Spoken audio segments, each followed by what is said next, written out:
Hello students, कैसे हैं आप सब। आई होप आप सब अच्छे होंगे। आईसीटी वर्चुअल क्लासरूम में आप सबका स्वागत है। मैं विकास। बच्चों, क्लास 11th का मैथ्स करेंगे। चैप्टर है आपका सीक्वेंस एंड सीरीज, अनुक्रम तथा श्रेणी। ये आपका न्यू चैप्टर है, नया टॉपिक है बच्चों। ध्यान से समझेंगे इसको, काफी इंपॉर्टेंट है और आपकी डेली लाइफ की काफी सारी प्रैक्टिकल प्रॉब्लम्स ये टॉपिक सॉल्व कर सकता है अगर ध्यान से आपने इसको समझा तो बच्चों, यहाँ पे एक लिंक बनता है आपका पिछली क्लास से। आपने ये चैप्टर जरूर पढ़ा होगा, एपी पढ़ा है। एपी यानी अर्थमेटिक प्रोग्रेशन।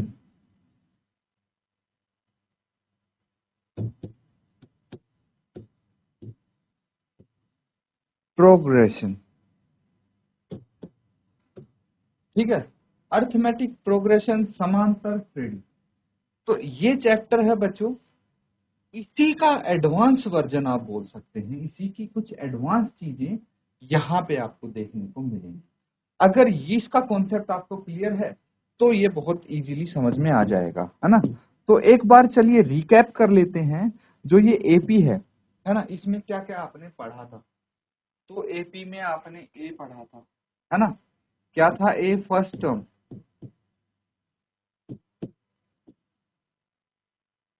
फर्स्ट टर्म यानी प्रथम पद। समझ में आया? फर्स्ट टर्म प्रथम पद, ये आपने पढ़ा था। फिर ऐसे कर करके आपकी जब एपी बनती है तो उसमें क्या होता है, A1, A2, A3, A4 and so on, है ना। और जब आपका A2 माइनस A1 हो is equal to A3 minus A2 हो एंड सो ऑन, तो this is known as d यानी कॉमन डिफरेंस। कॉमन डिफरेंस होता था। कॉमन डिफरेंस यानी सार्वंतर। कॉमन डिफरेंस यानी सार्वंतर। तो ये भी आपने पढ़ा है ना। अगर आपको nth टर्म निकालनी है तो ये भी निकालनी आती है हमें, a plus n minus 1 into D, है ना। तो इस तरह से काफी सारी चीजें आपने यहाँ पे पढ़ी थी। अब सम निकालना था, वो भी पता है आपको, सम ऑफ nth टर्म्स कैसे निकालते हैं, है ना। ऐसे बहुत सारी चीजें हमने इसमें पढ़ी थी। तो कुछ कुछ चीजें आपको याद आ रही होंगी। ये क्या है? लास्ट टर्म, अंतिम पद। इसको an से भी डिनोट कर देते हैं या फिर l से भी डिनोट कर देते हैं। तो ये चीज समझ रहे हैं ना आप।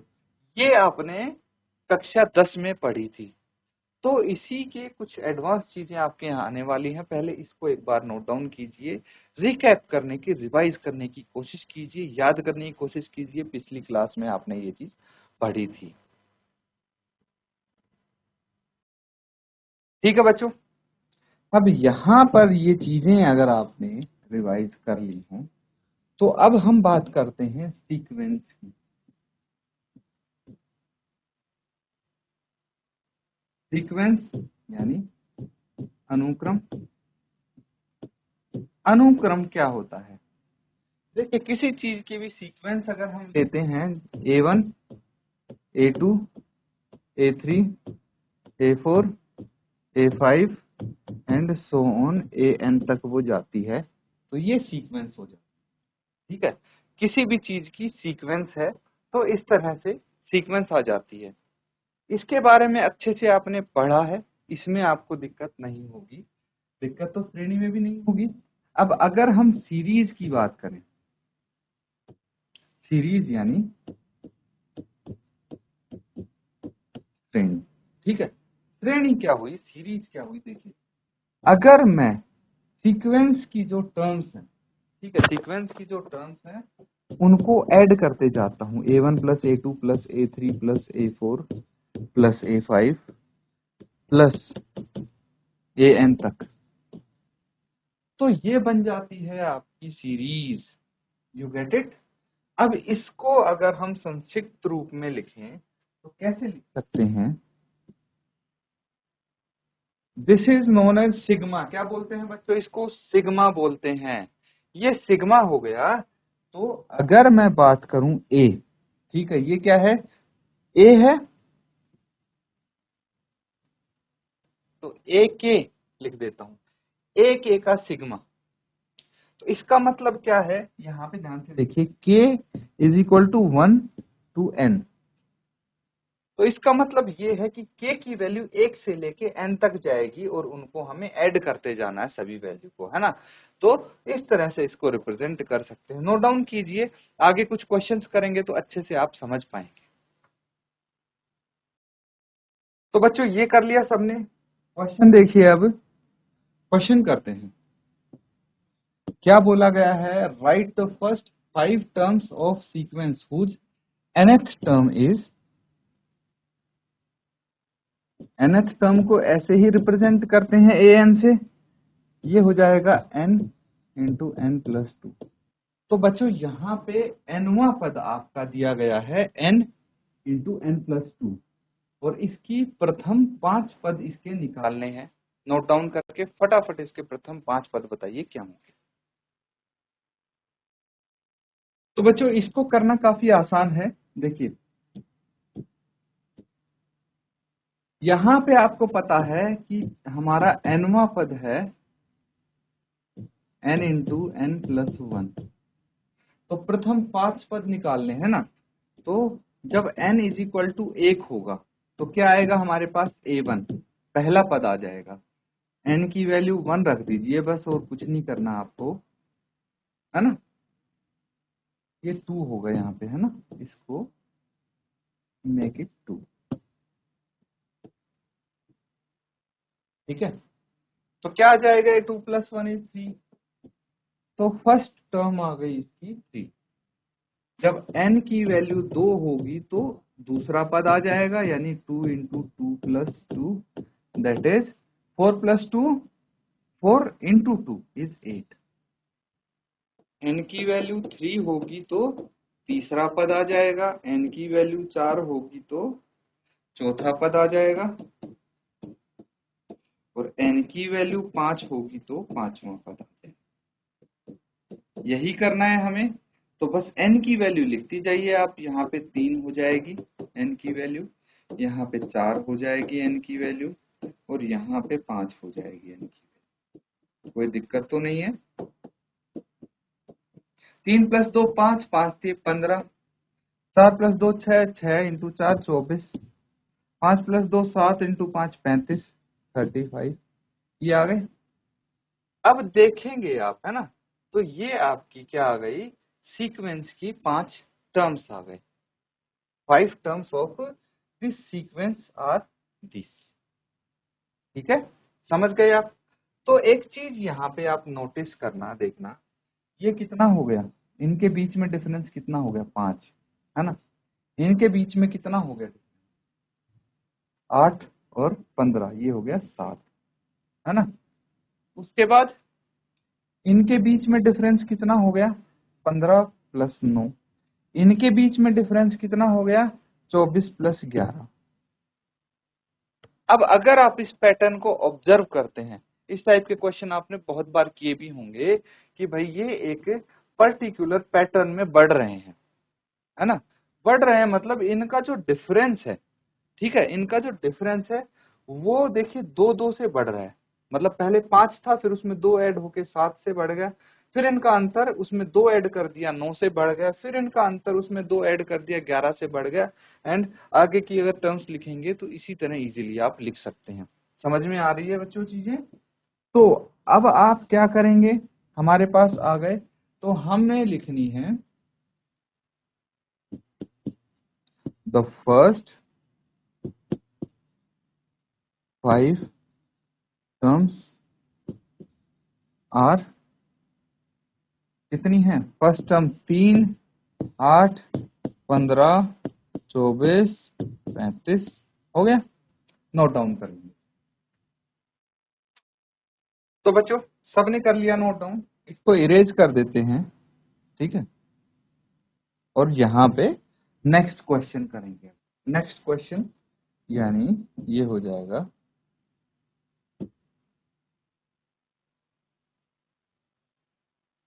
अब क्वेश्चन नंबर 2 हो जाएगा। ठीक है, क्वेश्चन नंबर 2 में क्या बोला गया है, सब सेम है। Write the first 5 terms of sequence whose nth term is an is equal to n by n plus 1। ठीक है, ये इसका nवां पद है, इसकी प्रथम 5 पद निकालेंगे। आप फटाफट नोट डाउन करके सॉल्व कीजिए। चलिए बच्चों, इसको सॉल्व कर लेते हैं। अब हम यहाँ पे क्या करना है आपको, देखिए यहाँ पे गिवन है ना an is equal to n by n plus 1। ये चीज तो गिवन है, यहाँ पे कोई दिक्कत नहीं है। हमें पता है कि n इज इक्वल टू 1 होने पे फर्स्ट टर्म आएगी, n की वैल्यू 2 रखने पे दूसरी टर्म आएगी, n की वैल्यू 3 रखने पे, फटाफट करते जाइए बच्चों इसको solve, n is equal to 4 रखने पे चौथी टर्म आएगी और n इज इक्वल टू 5 रखने पे पांचवी टर्म आएगी। हमें सीधी वैल्यूज रखनी है और कुछ नहीं करना। अब यहाँ पे ये पता है ना, n की वैल्यू 1 रख देंगे आप फटाफट, यहाँ पे 2 रख देंगे, कैलकुलेट करना है और कुछ नहीं करना है। इसके बाद अब 3 रख देंगे, यहाँ पे 4 रख देंगे, यहाँ पे 5 रख देंगे। तो एक चीज आप नोटिस करेंगे, आपको कैलकुलेट भी नहीं करना, हमेशा डिनोमिनेटर न्यूमरेटर से एक अधिक है यहाँ पे, है ना। हर केस में डिनोमिनेटर यानी हर जो है वो अंश से एक ज्यादा है। तो जैसे अंश 1 है, यहाँ पे हर 2 हो जाएगा, अंश 2 है तो हर 3 हो जाएगा, अंश 3 है तो हर 4 हो जाएगा, ये 4/5, 5/6, है ना। सिंपल है। तो अब लिखेंगे द फर्स्ट 5 टर्म्स, प्रथम 5 पद कौन से हैं, 1/2, 2/3, 3/4, 4/5, 5/6, ये हो गए प्रथम 5 पद। नोट डाउन करें। तो ठीक है बच्चों, एक क्वेश्चन और कर लेते हैं, नोट डाउन करेंगे इसको। देखिए सब सेम है ना, बस डिफरेंस क्या आ जाएगा, ये आपका हो जाएगा क्वेश्चन नंबर 5। ठीक है, write the first 5 terms of sequence whose nth term is an। an is equal to -1 into n minus 1। ठीक है, और ये 5 इंटू 5 की पावर n प्लस 1। समझ में आ रहा है। देखिए -1 की पावर n माइनस 1 और 5 की पावर n प्लस 1, ये है। इसको आपको पहले 5 टर्म लिखनी है इस सीक्वेंस की, बिल्कुल सेम होगा, इजी है, बस कैलकुलेशन थोड़ा ज्यादा हो सकता है, बाकी और कुछ नहीं है इसमें। चलिए स्टूडेंट्स, इसको कर लेते हैं सॉल्व। an आपको दिया है -1 की पावर n माइनस 1 इंटू 5 की पावर n प्लस 1। कोई दिक्कत नहीं है, n इज इक्वल टू 1 होगा तो फर्स्ट टर्म आएगी, क्या आ जाएगी फर्स्ट टर्म, -1 इंटू 1 माइनस 1 और 5 में 1 प्लस 1, यही होना चाहिए। चलिए देखते हैं इसको, -1 की पावर 0 इंटू 5 की पावर 2, दैट इज -1 की पावर किसी की पावर भी अगर 0 होगी तो 1 होगा वहां पे, और ये हो जाएगा आंसर आपका 25। कितना हो गया, 25। चलिए n इज इक्वल टू 2 रखेंगे तो एक ही सेकेंड टर्म आ जाएगी आपके पास, -1 की पावर, अब n कितना है, 2 है, 2 माइनस 1, ये आ जाएगा 2 माइनस 1, और 5 की पावर 2 प्लस 1, कितना हो गया, -1 में 2 की पावर 2 माइनस 1 यानी 1 आ जाएगा, इंटू 5 की घात 3 आ गई यहाँ पे। तो ध्यान से देखिए, ये तो -1 होगा और ये 125 हो जाएगा, दैट इज -125। ये समझ में आ रहा है ना, -1 क्यों रह गया, क्योंकि भाई देखिए कोई भी नेगेटिव नंबर होता है और उसकी पावर अगर ऑड होगी तो वो पावर लगाने के बाद क्या हो जाएगा, नंबर नेगेटिव ही रहेगा, अदरवाइज वो पॉजिटिव हो जाएगा अगर पावर इवन रही तो यहाँ पे 1 है, तो 1 की कितनी भी पावर हो 1 ही रहेगा हमेशा, ये चीज भी हमें ध्यान रखनी है। तो चलिए अब देखिए n की वैल्यू अगर 3 रखेंगे तो थर्ड टर्म आ जाएगी, यानी -1 इंटू 3 - 1 एंड 5 3 + 1 ये आ जाएगा। दैट इज -1 का स्क्वायर इंटू 5 की पावर 4 दैट इज 625। ये प्लस का 625 आएगा क्योंकि ये -1 इंटू -1 +1 हो गया। अब इसी तरह से n = 4 होगा तो फोर्थ टर्म आ जाएगी, that is -1 4 - 1 5 into 4 + 1 that is -1 की पावर कितनी आ गई 3 और 5 की पावर आ गई 5 दैट इज -1 इंटू 5 की पावर 5 यानी 3125 दैट इज -3125 आ गया। ठीक है।